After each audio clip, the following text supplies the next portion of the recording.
여동의 영웅, 구부 평생의 벗.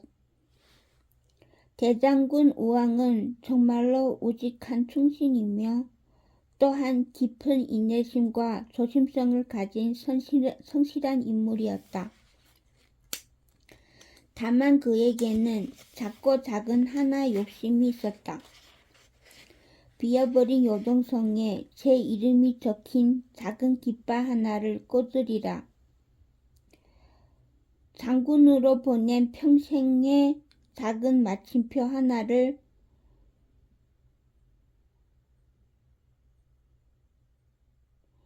찍으리라. 그것은 누구도 나무랄 수 없는 소박한 욕심이었다. 틀림없이 태왕의 명은 지킬 것이었다. 구부가 명한 날짜까지 민심만 다독이다 돌아설 것이었다. 다만 이미 바싹 마른 낙엽처럼 바스러진 저 적에게 살짝만 더 겁을 주려는 것뿐이었다. 성을 비우고 도망하도록 조금만 더 강건한 고구려군의 모습을 보여주려는 것뿐이었다. 구부가 요동을 떠나간 후 그는 군진을 가다듬으며 최적의 시간을 기다리고 또한 기다렸다. 적이 가장 약해졌을 때를 노려 가장 강한 군사로 진격하리라. 시간은 우리의 편이다. 조급해지려는 자신과 장수들을 달래며 그는 수십 건 병서만을 붙잡은 채 막사에 앉아 결전의 날을 기다리고 있었다. 모든 준비는 순조롭게 되어가고 있었다. 실상 당장 요동성을 공략했어도 되었을 것이었다. 전력과 사기의 격차는 하늘과 땅이었고 어쩌면 진군의 북소리만 듣고도 적은 지리멸렬해 도망할지도 몰랐다. 단 하나 작은 걱정이 있다면 그것은 역시 태왕의 부재, 매일 높은 단상에서 신나게 목탁을 두드리던 태왕이 보이지 않는다는 진중의 작은 불안이었다.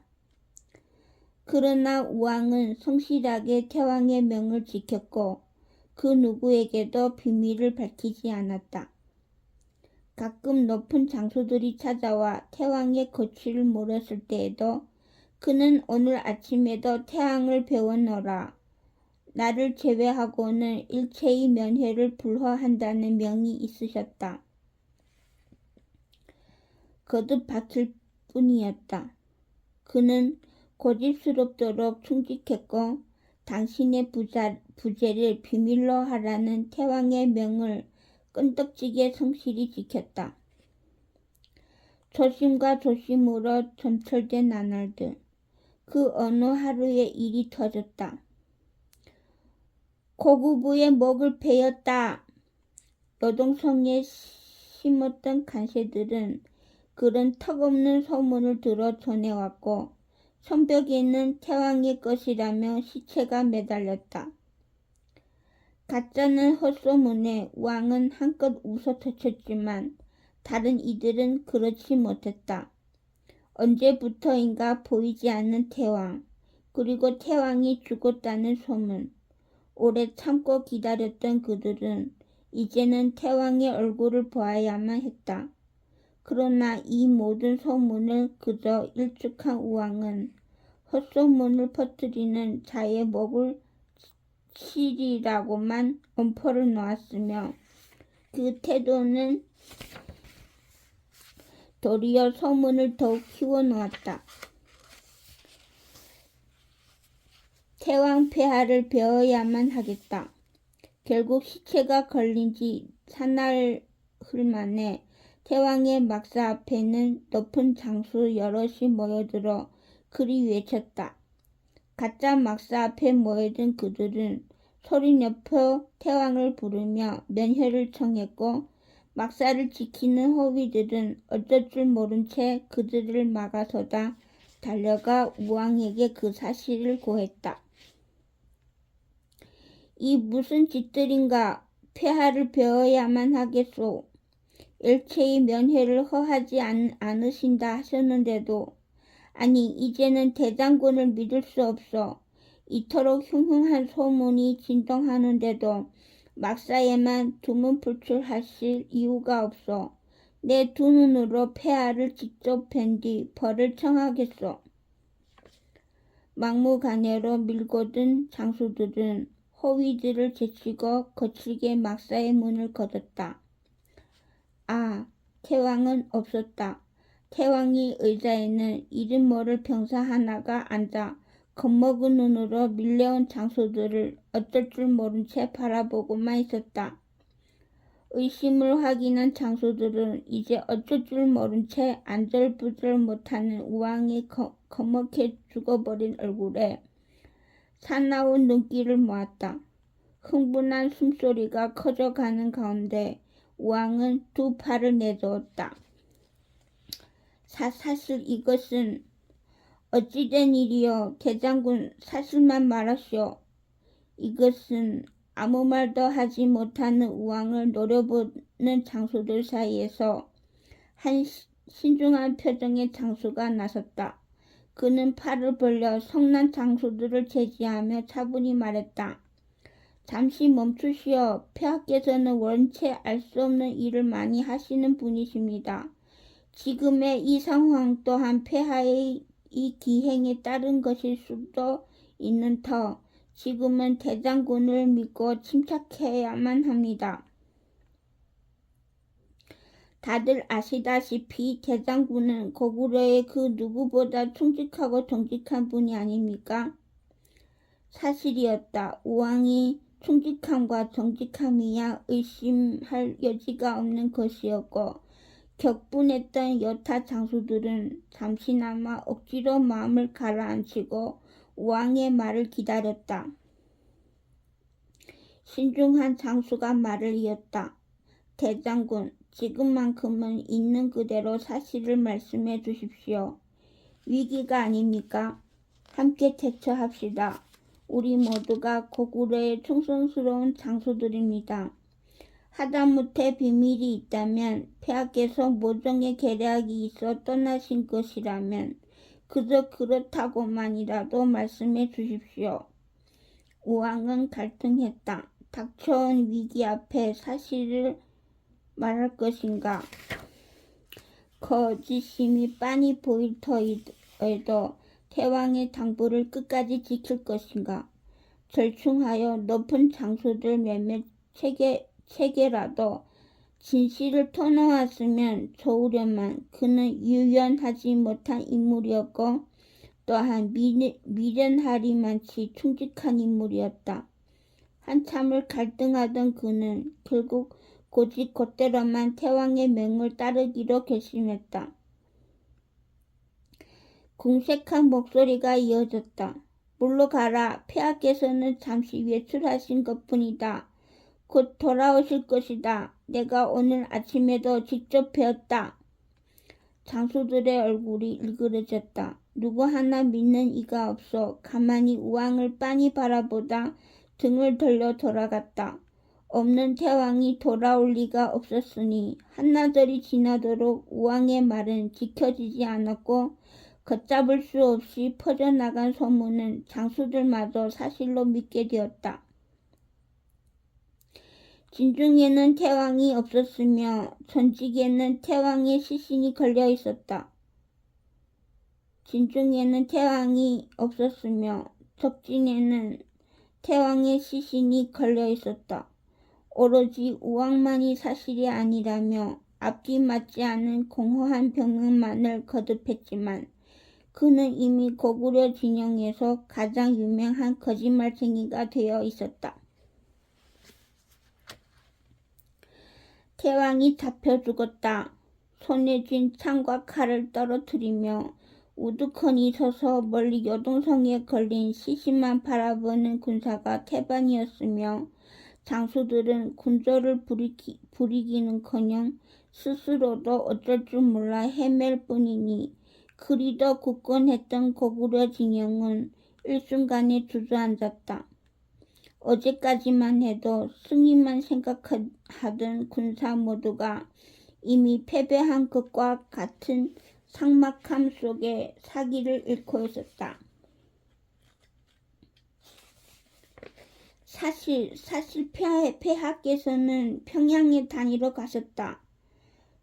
전군의 기세가 모조리 무너진 꼴을 보고서야 다급해진 우왕이 늦게나마 사실을 토로했으나 비웃음조차 돌아오지 않았다.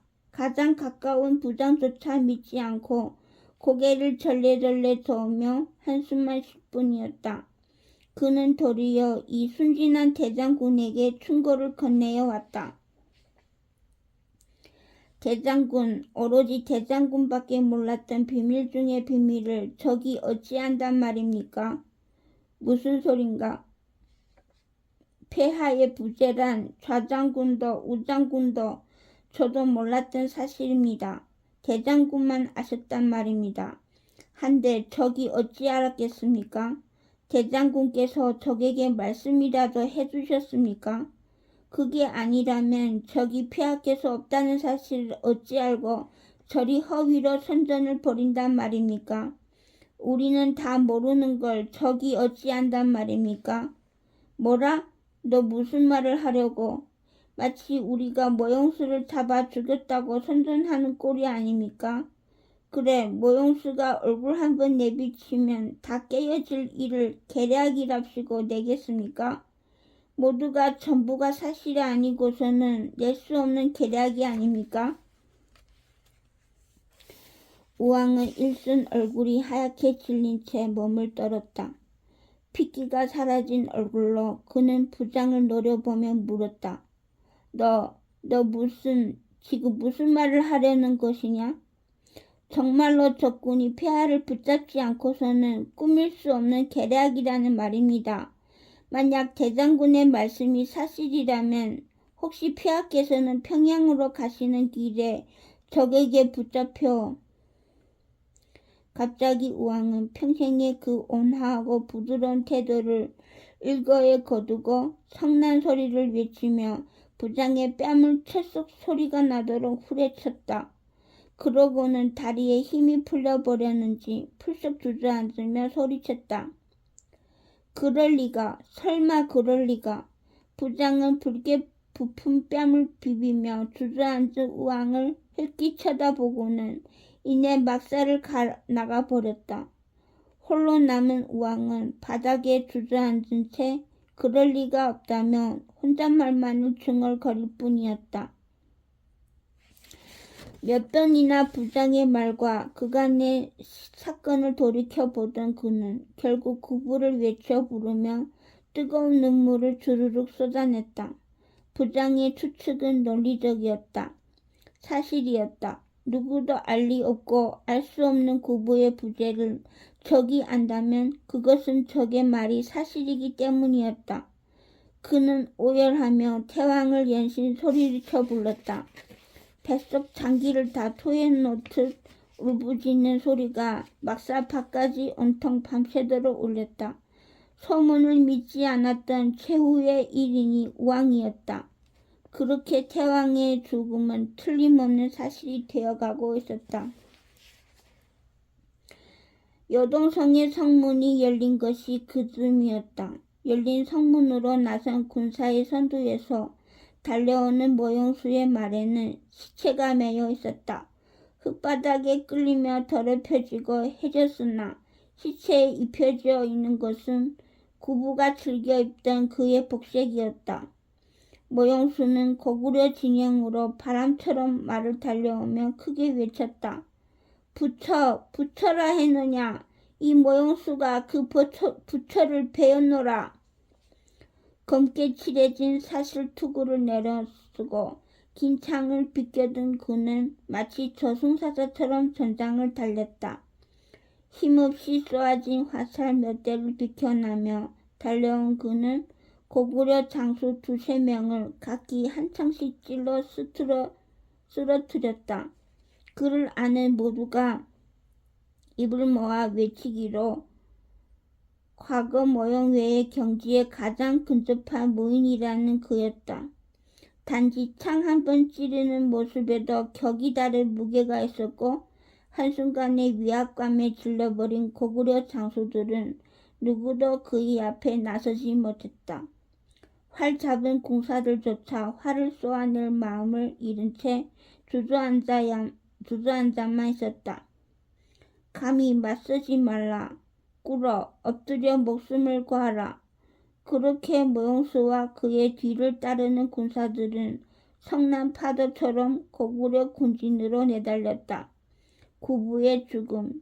이미 소문만으로 전쟁은 끝나 있었다. 아직 활 닿을 거리이면 또 화살 한 번 쏘는 군사가 없었으며 창을 쥐고 일어서 마주 달리는 군사, 말에 오르는 군사 하나가 없었다. 이렇게 모두가 의욕을 잃고 최후만을 기다리는 순간 고구려 군진에서는 말탄 장수 하나가 모용수를 향해 쏜살처럼 달려나갔다. 장졸이 공허한 눈을 들어 필사의 덜격을 감행하는 그에게 눈길을 주는데 장수는 모용수의 앞에 다다라 용감히 칼을 휘두르기는커녕 그대로 말에서 뛰어내려 흙먼지를 일으키며 뒹굴었다. 온통 흙투성이가 된 그는 모용수가 아닌 그의 말에 매인 목 없는 시체로 구르듯 기어가 이를 끌어안았다. 폐하! 울부짖는 장수는 늙은 우왕이었다. 그는 구부가 아닌 구부의 시신을 안고 사라진 목 언저리를 매만지며 구슬프게 울었다. 굵은 눈물을 하염없이 떨어뜨리며 육심이 넘은 목으로 마치 아이처럼 애처롭게 울었다. 마지막 전장이라 하셨습니까? 신혼을 떠나신다면서 유람을 가신다면서 어째서 여기 이렇게 폐하. 한참 신체를 부여잡고 슬피 울던 그는 모용수를 향해 외쳤다. 이놈아, 부디 내 목을 거두고 폐하를 돌려다오. 폐하의 시신을 더는 엿보이지 말아다오. 이놈아, 내 항복한다. 나 대장군 우왕이 항복한다. 제발 우리 폐하를 씻길 수 있도록 해다오. 말을 멈춘 채 그 광경을 물끄러미 바라보고 있던 모용수가 곧 창을 높이 치켜들었다. 슬쩍 날이 번쩍이는가 싶더니 붉은 피가 사방에 뿌려졌다. 우왕은 이내 붉어진 눈을 스르르 감으며 한없이 매만지던 시체 옆에 나란히 쓰러졌다. 깨끗한 죽음이었다. 그 광경을 마지막으로 더 나서는 이가 없었다. 모든 고구려 군사가 그 자리에 무릎을 꿇었다. 싸움 한 번 없이 전쟁이 끝났다. 오로지 고구부의 존재만으로 이겨왔던 전쟁은 고구부의 부재와 함께 허무하게 끝나버리고 말았다. 모용수는 항복한 모든 군사를 병장기만을 빼앗아 고구려로 살려보냈고 고구려 군사는 그 은혜에 감복하며 서둘러 여동성을 떠났다. 장안으로 돌아간다. 모용수와 승정군의 걸음은 당당했다. 결국 그는 또 한 번의 기회를 잡아내고 만 것이었다. 원래도 전장에서는 비할 자가 없던 모용수의 이름은 그 싸움으로 인해 더욱 크게 사방을 떨어 울렸다. 고구부의 고구려를 꺾다. 여태껏 누구도 해내지 못했던 그 위대한 전공이 그의 것이었다. 백제가 낳은 희대의 군신이라는 부여수도 전진 최후의 보루라던 원위광도 제대로 대적조차 해보지 못한 고구부의 군사였다. 전진 황제 부견은 크게 기뻐하며 아직 그의 개성군이 장안으로 돌아오기도 전에 모용수를 자신의 형제로 대하겠다는 뜻과 함께 수도 장안을 관리하는 벼슬인 경조윤의 봉하는 교지를 내렸다.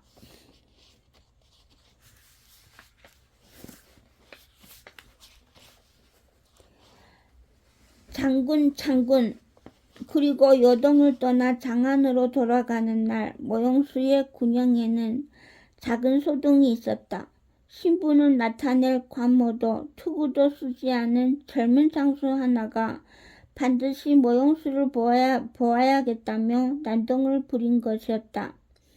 몇 차례 밀쳐내다 결국 양팔을 잡고 끌어내는 병사들이 어깨 사이로 그는 연신 모용수를 외쳐 불렀다. 저는 고화의 손자 고운입니다. 조부와의 연을 보아 제 말을 들어주시지요.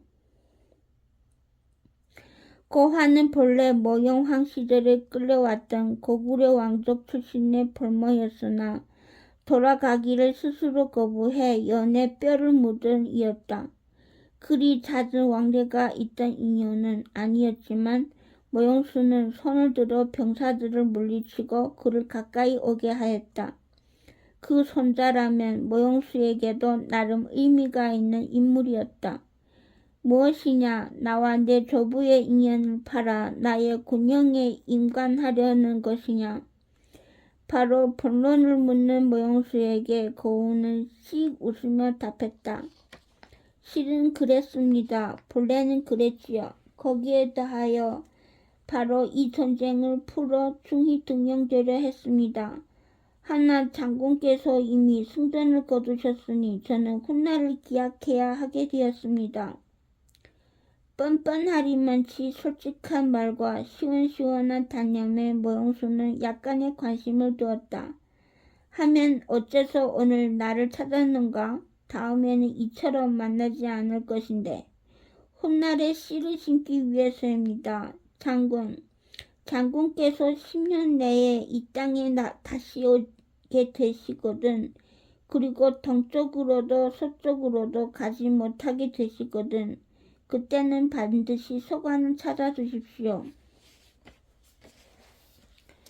모용수는 툴툴 웃었다. 난세에는 10년 앞을 아무렇게나 떠들며 온갖 곳에 별의별 씨를 뿌려넣는 소위 제사라는 한량이 골마다 수십은 되었다.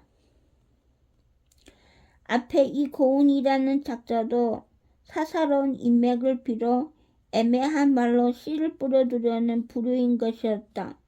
기분이 식은 모용수가 눈길을 거두려는 차에 고운은 한 번 더 강조했다.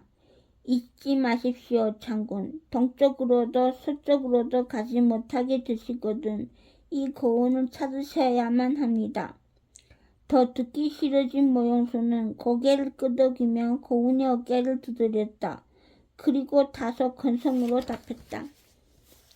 그래, 반드시 찾지. 동과 서 어디로도 가지 못하게 되면 내 꼭 고운 너를 찾으마. 감사합니다. 잊지 말고 반드시 찾아주십시오. 반드시 찾으마. 몇 번이나 확답을 받고서야 고운은 물러섰고 모용수는 곧 코웃음을 치며 그 우스운 천국을 털어냈다. 다시 올 일도 없는 땅, 다시 만날 일도 없는 인물일 것이었다. 바야흐로 천하가 주목하는 군벌로 다시 떠오른 그에게는 훨씬 더 가깝고 중요한 문제가 수십 수백 개는 산적해 있었다. 동과 서라. 마지막으로 고개를 휘저 그 헛소리를 털어낸 모용수는 곧 손을 들어 위풍당당한 승전군을 이끌었다.